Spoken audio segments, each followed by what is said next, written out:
Well, there was various so-called rainbow events that happened in various places, including parades and events happening at a library. But one such event was stormed by members of Destiny Church.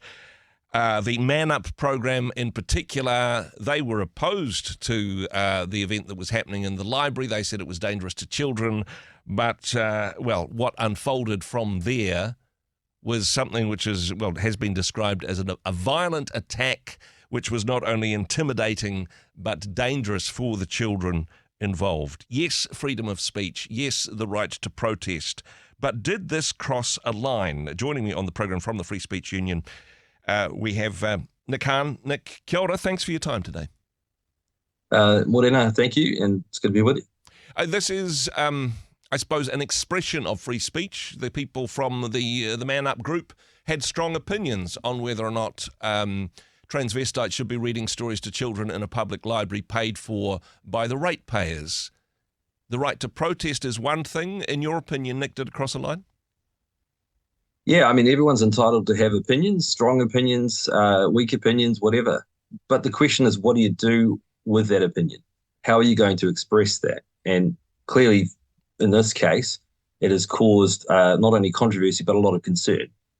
There is concern, and we have concerns that this type of event, the sort that was taking place at the library in Te Arotu, that does not, deserve, it does not justify the kind of physical disruption that occurred, whereby the Man Up group went in and actually began to push through people that were there to monitor the event and to kind of police the event.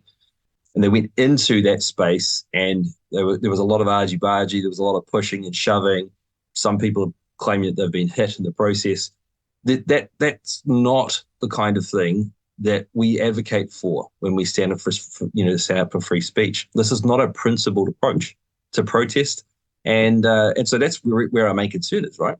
Yeah. People can protest outside. They can protest loudly if they want, but when you actually physically disrupt an event, and you do so in a manner which is quite aggressive. And I think if people have not seen the footage, they should really look at the footage so that they can actually clearly make their minds up about what's happened here. You don't have to take my word for it, but look at the footage and you'll see that this really does cross a line. It's not a peaceful protest. With this, I mean, sometimes described as thugs of veto, and we have seen this before in New Zealand, where rather than people articulate their opinions or perhaps articulate the reasons why they're against something, you've just got an angry mob shouting and attacking other people, which means that the event gets shut down. We've seen this in New Zealand before, and whatever side of the politics you're on, whatever ideological position you take, it's pretty much always wrong. Yeah, and I think the irony here is that we've defended people like Brian Tamaki and his group in the past. Last year, in fact, we defended Tamaki and others who gathered in Wellington for the Inflection Point Symposium, where they were looking to talk about the issue of transgender ideology. And people tried to have that event shut down. Yeah. It was being held at a public venue at Takina in Wellington City. And so we argued on their behalf that this group should be allowed to hold the symposium despite holding views that were very controversial and considered, highly offensive by those in support of trans rights. So, we're not an enemy. We're not an opponent of people like Tamaki. If in these situations people are prepared to do these things peacefully, we'll fully support that right. Yeah, let's have a symposium. Let's talk about it. Let's hire public venues in order to do that.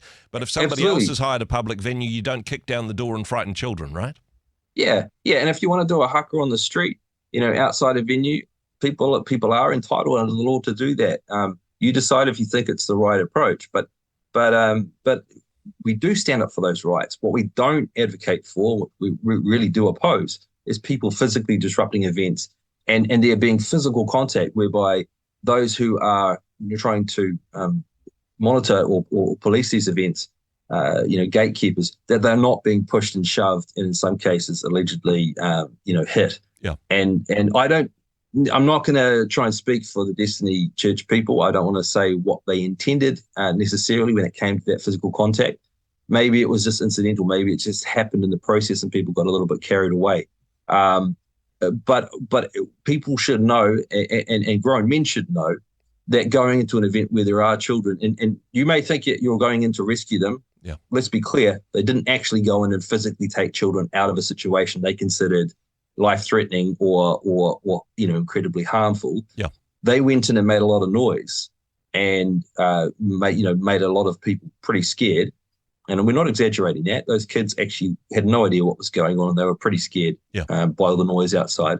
That isn't peaceful protest, and that's not actually rescuing kids from supposed harm or alleged harm.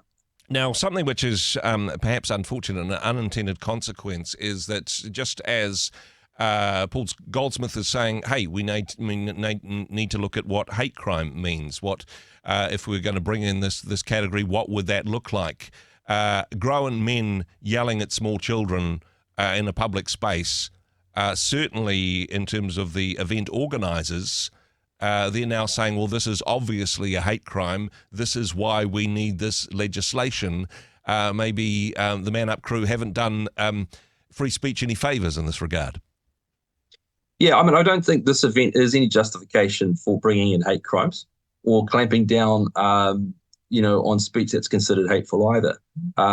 What it requires is some pretty serious discussions with people involved in the Destiny movement and with Brian Tamaki if he's willing to listen. I mean, I'm not sure that he is. He called the Free Speech Union over the weekend because we put out a statement about why we thought this wasn't principled. Yep.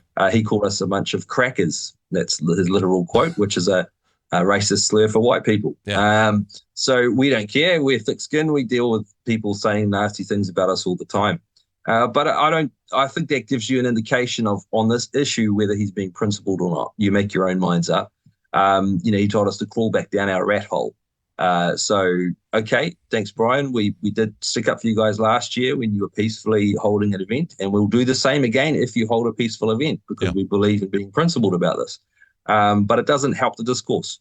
And so we would really encourage people to look carefully at the kind of rhetoric here. He preached a sermon on Sunday morning yesterday in which he said that he felt, well, if a few people are going to get roughed up along the way, and I don't want to, I can't quote him exactly here, but he did talk about people potentially being smacked around the head, I think he said. Yep. He said, well, that's going to happen when you're trying to save children from harm. And he said he wouldn't allow that sort of thing to happen to his own kids. Well, fair enough. If you don't want your own kids being exposed to this type of influence, you absolutely have that right to withdraw them from an event or protect them in some way if you really need to.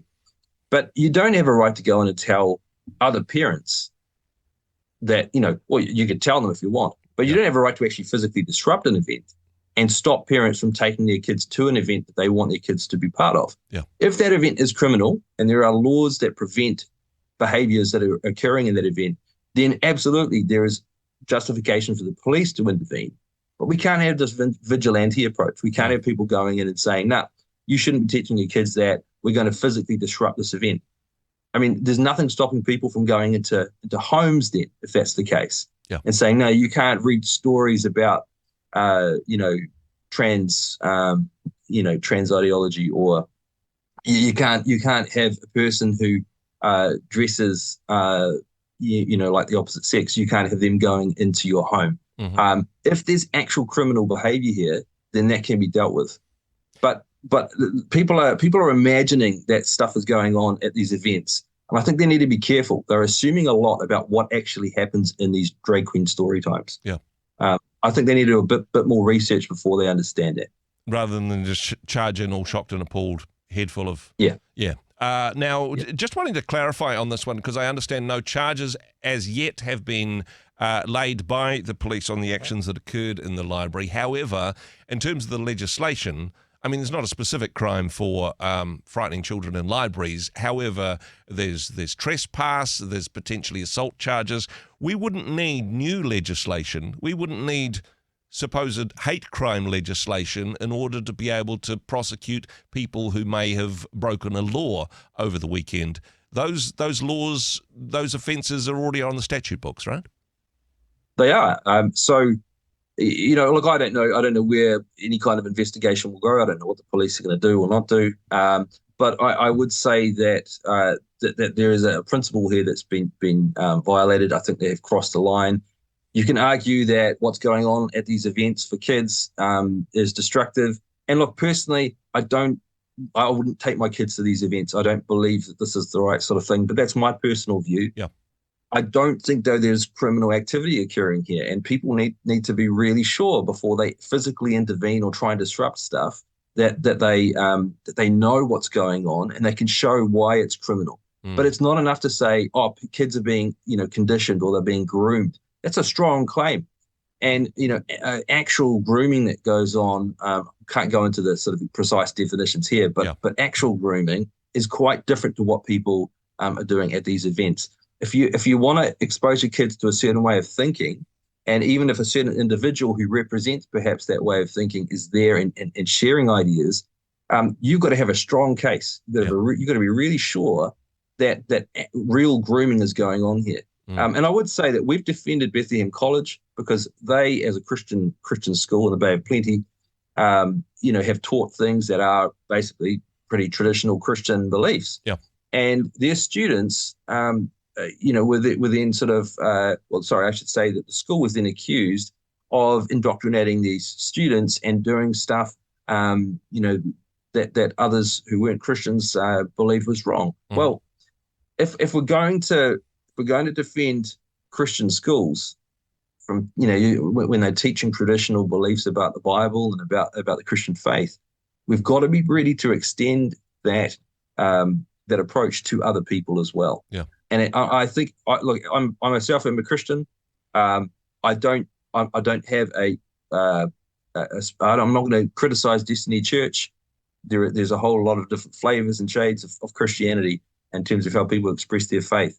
And I know there's some good work that has been done, despite what a lot of the media might say about Destiny. But I don't think that on this issue they are right, and I think they've done some real damage to not only the discourse but also to people's understanding of what protest can be. And I think they've moved the goalposts a bit here in order to support their own position, and they're saying it doesn't matter, and I think it does. And perhaps reinforced a negative stereotype about what Christians are like and how they respond, etc. Nick, thank you so much for the work that you do. I would encourage people to find out more about this and other articles, fsu.nz, for more information on this one. Thank you for this consistent approach that you have in the area of free speech. Thanks for joining us. Thanks, mate. Cheers. Hey, thanks very much for joining us in the Rhema studio. Thanks very much for watching the interview. It's kind of nice to have an audience, actually. And if you did like what you watched, then do give us a like, do give us the thumbs up. And if you'd like to see more interviews like that one, or perhaps even better, subscribe and those interviews will come straight to you. Don't forget to turn on your notifications, and we'll see you in the next one. Cheers.